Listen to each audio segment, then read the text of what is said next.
কেউ কাকা কিরম আছেন? আলহামদুলিল্লাহ ভালো আছি। মাছ পাইছেন নি? আইসি বেড়া প্রিয় দর্শক, আমাদের আজকে শেষ মাছ কেনা। এখানে দুই আঙ্কেল আসছেন মাছ নিয়ে।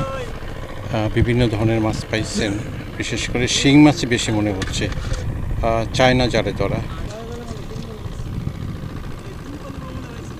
কাকা আবার ফেরত আসছে মাছ নিয়ে।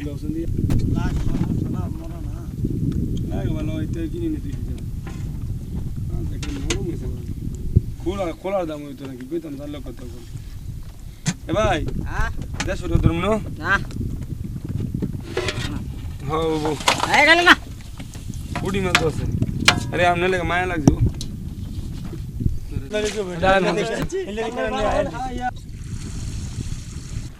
কি সুন্দর মাছ দেখেন, প্রেডেটর।